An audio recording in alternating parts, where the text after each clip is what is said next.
Welcome to the Investor Fuel Real Estate Investing Show, where I interview the nation's top real estate entrepreneurs, industry leaders, and other amazing entrepreneurs to help educate and inspire you to take your business and your life to the next level. My goal is to add tremendous value to you during every single episode of this show. If you get value, I'd love it if you subscribe on your favorite podcast player, subscribe on YouTube, and my very favorite, please share this with your community so we can impact even more entrepreneurs. Let's start today's show. Hey, everybody. Welcome back to the show. Today, I'm here with my good friend, Todd Merriott. We're going to be talking about a little bit about his history as a business owner, a real estate investor. He has other businesses now. And we just talked for a long time before this, just talking about what we're going to talk about. And we have a lot of similarities in that you get to a point in your business where it's a means to an end, right? But it doesn't have to be that way. And you just talked about some of the obligation of being able to share your knowledge and your experience with other people that are kind of coming up, and that you can change your business. A lot of our businesses, if you're a real estate investor or you're in home services or you're in a lot of other things, the businesses are really not that different at the end of the day. Like our widgets might be different, but customer support, always doing the right thing, how to plan your time, how to get rid of all the junk you have in your mind, how to manage cash, how to hire people and build a team and stuff like that is a skill that could help you no matter what business you're in. So if you're running a business right now that doesn't bring you energy, well, might be time to change. I don't know. So Todd, welcome to the show. Good to be here, Mike. Thanks. Yeah, always good to see you. So you too. Hey, before we jump in, why don't you tell us a little bit about your background for those that are listening that don't know who you are yet? Okay. Yeah, I was an athlete growing up, loved all sports. Baseball, basketball were my favorites. I bowled, I golfed, I did all kinds of stuff. Went to college on baseball scholarship. Loved that. Ended up blowing a disc in my back, so that wasn't doable anymore. Had to do something else. Thought I wanted to be a coach, so I got a teaching degree. Tried that for 1 year. Knew a week in that I did not want to do this anymore. So I had to finish out the year. Had a great time coaching, but I felt constrained in the salary scale. I thought, God, there's no way I'm going to make it doing this. So started painting houses just to fill the time and kind of liked how it felt to come home and have accomplished something. I was getting paid pretty good at the time for painting, and it was an easy thing to learn and got pretty good at it. One thing led to another. People would ask me what I'm doing. I lied, said I was a painter, and then they'd have me come bid their house. So it grew into a business, and then I became a remodeler, and from there started getting asked to project manage for some people, and ended up with a good friend of mine at the time, Mark Delator. He runs a pretty big flipping operation. He asked me to be his project manager, and lots of experience there. I've been involved in over 450 flips, and here we are almost 20 years later, and have done a lot in real estate. So I've just got the entrepreneurial bug, I guess, and have been involved in some other businesses as well. We currently have a painting business and also a security camera installation business. Yeah.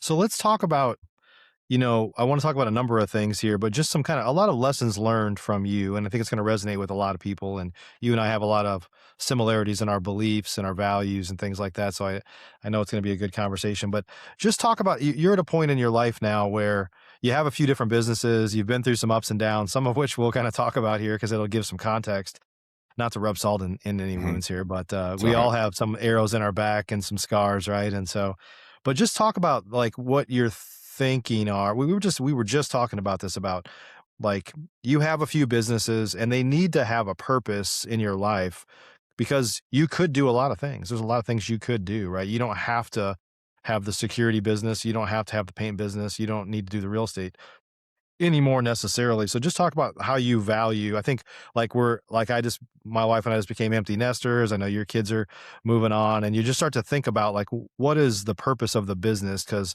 the business really is to help you live the life that you want. And so you get to a point where you're like, if I'm doing something that doesn't give me joy, if it doesn't bring me energy, and I feel like it just distracts, takes away energy from me, then you shouldn't do that anymore. And I think there's some people that are forced to keep doing what they're doing, but maybe sometimes they don't realize that they have a transferable skill maybe.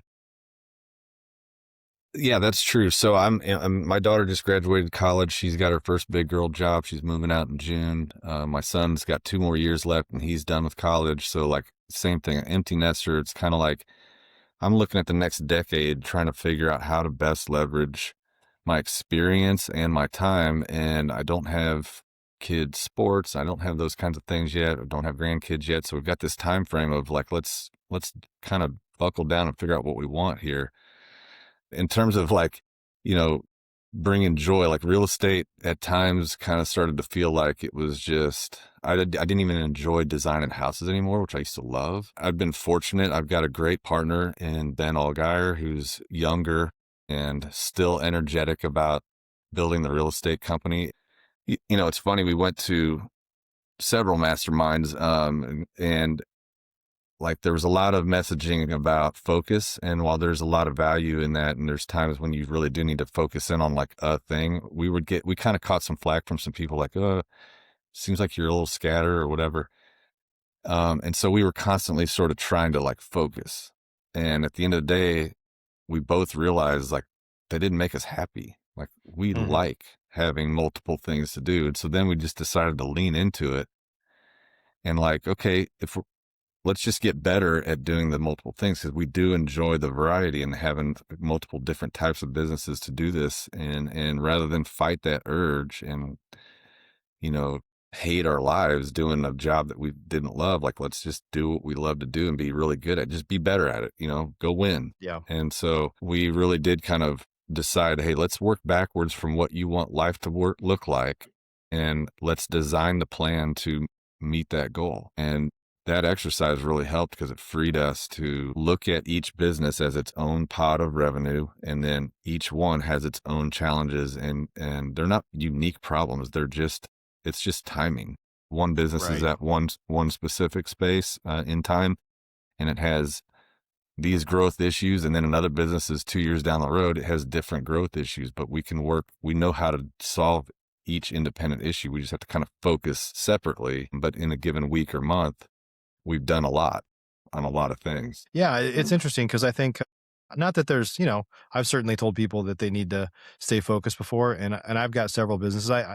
We could probably have hours of conversation on that alone, right? Is like I do think you need to have something that's foundational that kind of pays the bills and that's covered, and then it opens up the opportunity for you to explore other things if that's what you want to do.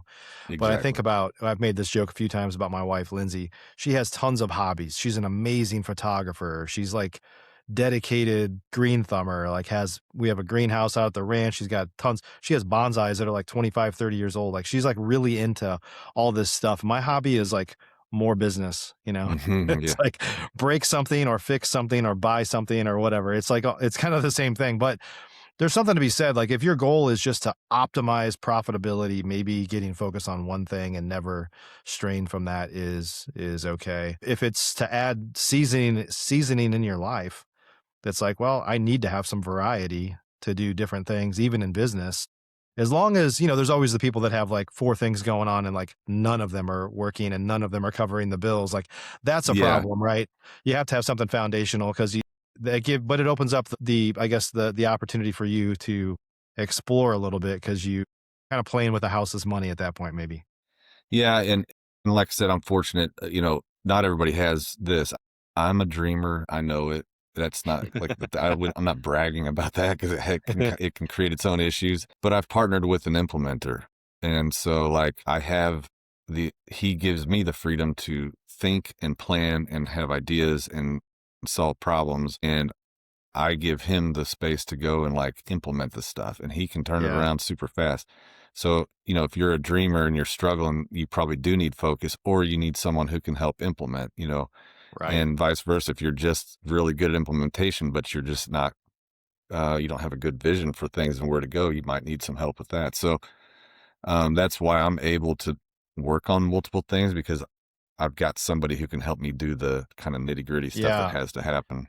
Yeah, and I think that's, some similarities with my wife, like, I'm the gas and she's the brake, like, Yeah. she's always been way better. She's been, effectively our implementer on a lot of things, and we kinda make jokes about just, like, if we didn't have each other, where we would be. She never would have bought a single house because she's very risk averse, Hmm. and if it was all me, like, I would have had all sorts of cash flow management issues and stuff like Yep. that because she was always our CFO. So, let's talk a little bit about I guess, the if you want to have more variety in your life with businesses, like the importance of picking good partners, because I know Ben obviously very well and know you guys have a good partnership. He's a great guy. He's actually, for anybody listening right now, if you want to hear the podcast with Ben, he was on just like last month. But I know you've had some bad partnerships too. Yeah. So you could just share a little bit of experience about like finding the right partnerships and making sure that you do everything you can to make sure that you're structured right so that it doesn't cause problems. Because I know you've got back to war wounds. I know you've got some from that.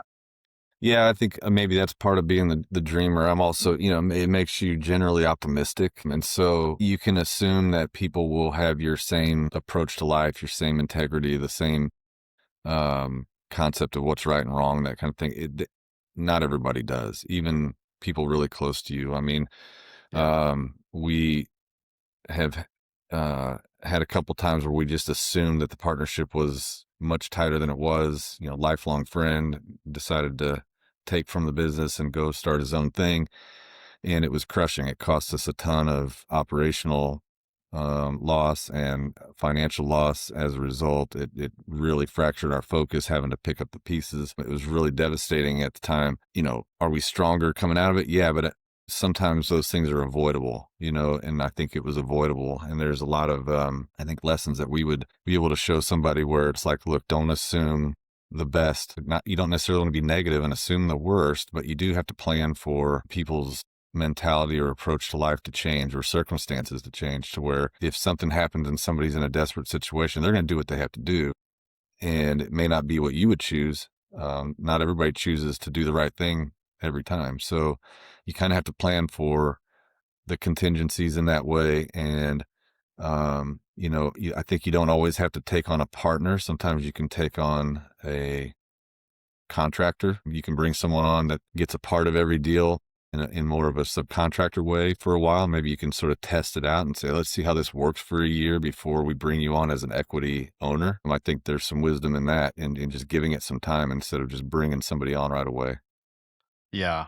Yeah, there's a lot of like I think everybody goes into every relationship with the best of intentions typically, but if you're not really structured when you go into it, and sometimes it's hard to be structured because you're like, well, that's a friend, or I know that person, or Hmm. you know somebody really well, or you think you know them really well, right? And if things go south and you didn't have things documented, then it's a problem. I know you've been through that.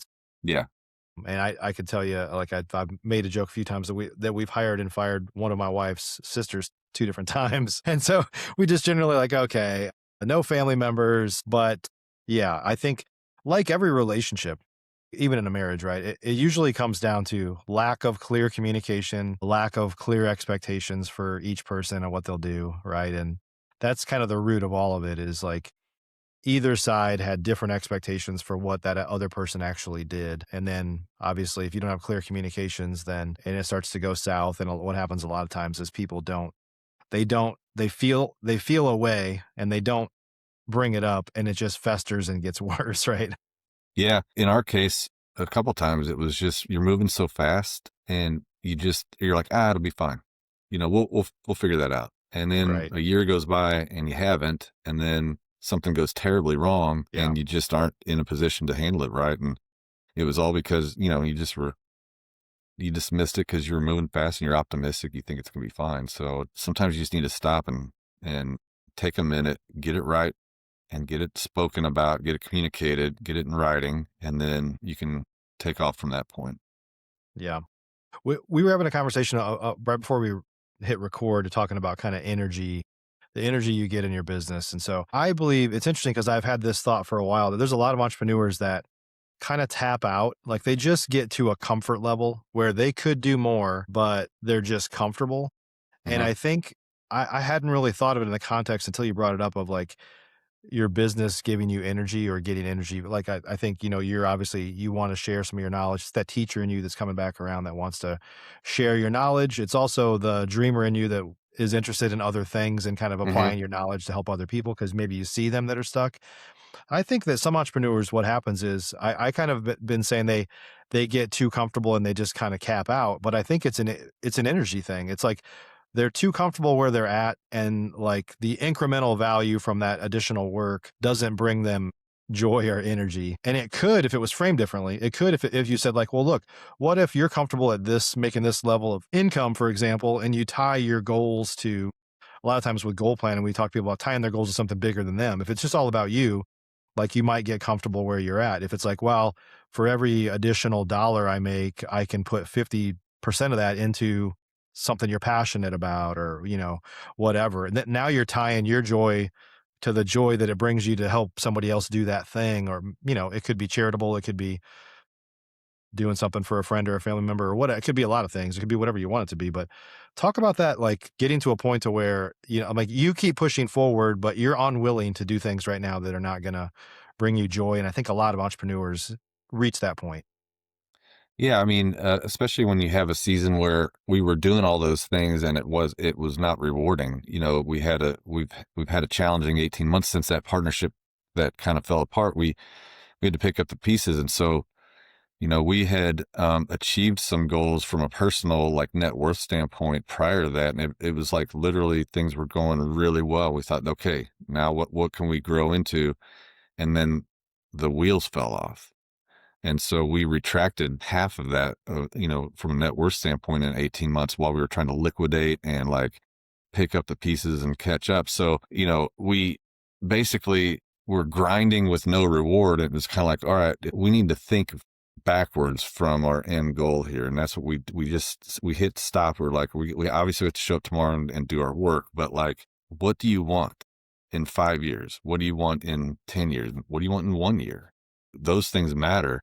And let's work backwards from that and start to establish some activity on a daily basis that leads to that reward, whatever it is. And it's different for him than it is for me, him being Ben. And so at my stage of life, I'll be 50 in April, and I've been doing this since 2008, pretty much full time in multiple states, and hundreds of homes and hundreds of homeowners and hundreds of real estate agents that I've fought with and all those kinds of things. I've got this book of business now that, good, bad, or ugly, has value and could potentially be a benefit to other people. And so, I do think it's possible. Obviously, I'm not a billionaire or whatever, but, like, it would still be good to come in as an outsider and take a look at someone's business and be able to coach them on, hey, I was going through this same thing 15 years ago. Here's what we didn't do that we wish we would have. And here's what we did do that we wish we could take back. So it's like, you can probably avoid these problems. Here's how I would have done that differently. And you can think about that and offer some advice to people in a way that's, like, meaningful, because we've actually been there, done that. And so, I think that a lot of these principles that we've learned, they just apply in so many ways to so many different businesses. Most people that have a small business, their goal is to get somewhere in the neighborhood of $500,000 to $2 million in sales. And then they don't really know what to do then. Mhm. I kind of feel like, I'm not going to say that's an easy thing. If you choose the right business and you know how to market, it's pretty repeatable to get to that sales level. And so that's where I feel like now it's time to start both adding businesses to our portfolio that do that because we can, and helping people who are trying to do that because we've experienced it. And I think that would just be really rewarding to grow by adding service-based businesses or whatever it is to your portfolio that can hit that sales revenue. And so you're growing your total income, but you're also just learning and applying lessons that work so well with other people too, that we could maybe help them achieve their goals as well. Yeah. Yeah, that's great. I mean, obviously, I'm big on sharing my knowledge as well. I know you're big on that as well. Not every entrepreneur is, and I think every entrepreneur needs coaches and consultants and advisors that are willing to share the lessons learned, because they're a lot of times they're painful, and were expensive lessons. It'd be a shame to keep that to yourself. Hmm. Because Yeah. it's inevitable. Other people will learn those hard lessons, but it's like, what is the value to an entrepreneur to be able to learn hard lessons from somebody else without having to go through those painful experiences themselves? This doesn't mean that they won't have any bad things happen, but when you surround yourself, obviously it's kind of the crux of what Investor Fuel is all about. If you surround yourself with people that have a lot of experiences, then you can climb the learning curve way faster, because you don't necessarily have to experience all the bad things yourself. Yeah. Yeah. Yeah. There have been times when I wished we had, someone we did have a lot of people advise us over this last 18 months. And I mean, we put to a lot of that work, a lot of that advice to work, and it paid off. And so I know that we could do that in so many ways. And there's so many people that have these small businesses that they're making a living, but it's really just a job. and they know that, but they don't really know how to make it transition into a business. And that's not something you do overnight. You don't go from working the job and the next day you're a business where you're paying other people and you're making good money. It's like a transition. And so that Right. transition can be painful if you don't have someone or some kind of roadmap to get there. Yeah. Yep. Yeah. It's hard to have. I kind of, you think of it as like, I call it margin. Do you have enough margin in your life to give you time to think about how to get unstuck when you're stuck? Because there's a lot of entrepreneurs that are stuck, a lot that are stuck, like you said, in a job. So they Hmm. can't get out of the day to day. It's like, how do you level up to get out of that situation if you never have that margin in your life that gives you time to kind of plan or think more strategically or think bigger or get away to surround yourself with other people that have figured that out or whatever it might be. But if your head's down all the time and all you do is work, then and you're just getting by for the most part, then it's hard to get unstuck. You have to commit to set aside it could be a Friday, like, hey, I don't do any appointments or I don't do any meetings or whatever on Fridays, and I use that time to be more strategic, right? To kind of think. I mean, it's I find it now, like, for example, I travel a couple times a month, at least I'm traveling somewhere. And I've just found, like, for me, one of the times that I use is like flight time. I used to Yeah. like watch movies or read or whatever. And now I'm just like, you know what? I'm going to get my journal and I'm just going to write. I'm just going to think about stuff. And that time is so valuable to me. Like, it's amazing how many either new ideas or problems that I'm able to solve when I just cut off all other distractions. And then, a few years ago, I'm like, I block off Fridays. I do it when I'm, mowing out at the ranch now or whatever. It's like, it's an amazing time because I just turn off everything and just, focus on the future. Yeah. No, it's key. You're right. Flights are the best time for that. I don't like watching TV on my phone anyway. So Yeah. I do the same thing. I just sit there and write out like a year-long to-do list. It's, more generic things that I know, like these are things I would never think about on a day-to-day basis. So I Yeah. love doing that. Yeah. Awesome. Well, I think the key for folks is like make time to think about what it is you want, right? Because I think a lot Hmm. of times too, when you're so stuck in the day to day, it's easy to just say, I know what I don't want where I'm at now. And so I think I need to work harder to like make a little more money or they just want more, right? It's not a greed thing. It's like you just kind of think, well, if I could just make a little bit more money, then I can get some breathing room. But if you don't know where you want to go, that never seems to come. If more, and I'm not saying from a greed standpoint, but more like I just need to work harder and work my way out of the situation because I've felt that many times. But it's like, you know what? Just the time to be able to reflect and sit back and think about like, what is it you really want? Because sometimes your approach is not going to get you where you want to go. You really need to kind of ruminate on that and think about like how to do it differently. So basically, and I've been using this word a lot lately for our members in my company of just like absolute clarity on what it is you want. Because sometimes and very often, your approach to trying to get what you want isn't going to get you where you want to go. So let's get crystal clear on what it is you really want and look for alternative options to get there. Well, and lean into your strengths too. I think a lot of times people focus on what they are not good at and then they try to fix Yeah. that. And I'm like, you know what? Find somebody who's really good at that. Leverage their time. You don't have to bring somebody on full time necessarily. So, like, if you have to piece out some stuff that you don't like doing because you're just not good at it, don't focus a lot of time on getting better at that one thing. What are you great at? And go lean into that. It's probably part of that bigger picture of why, what do you want and why? And if you can really lean into your strengths and just do better at that, you'll probably make up the difference in what you have to spend to have somebody else do the stuff you really are not good at. Yeah. And I think a lot of times people they talk about scaling, and it's like, well, why do you want to scale? Well, because all the other guys at Fuel are scaling. It's like, well, okay, but maybe you're not in a position to scale yet. Maybe Right. maybe that's a down the road thing, or don't scale for the purpose of scaling. Scale Right. because there's a reason that you have to do it, and Yep. and really ask yourself why. Be clear on it. Yep. Yep. Ben, thanks for sharing time. I'm sorry, Todd. Thanks for spending time with us today. Ben We Shapard. respond to either. I was just thinking of Ben when I said something, and then I was like, all right. Yeah. So thanks for spending some time with us today. If folks want to connect with you, where do they go? Well, honestly, just send me an email. It's Todd at upsellhomes.com, UPSELL. Homes. I'm not really a big social media guy. I let Ben handle it. He's got a great following on Instagram. You could reach me through him, honestly, if somebody was trying to get a hold of, we're a team, so we work together. Ben at benallgeier.com. He's big on Instagram and all that. He's got a huge Yeah. following. So we sort of share that. I Yeah. live vicariously through him on social media. There you go. That's good enough. So cool. Well, thanks again. Everybody, hope you got some good value from today. I think at the end of the day, really think clearly about what it is that you want. Like, get absolute clarity on where you want to go. And sometimes the approach you've been using needs to be changed, but the goal might still be the same. But just getting kind of clarity on that goal will help you get there. So appreciate you guys. We'll see you on the next show. Thanks for joining us for today's show. You can learn more about the amazing benefits of the Investor Fuel Mastermind community, including surrounding yourself with hundreds of other rock stars, 100% financing on your deals, and members-only discounts from vendors you're likely already using that, as a member of Investor Fuel, will save you more than the cost of your membership.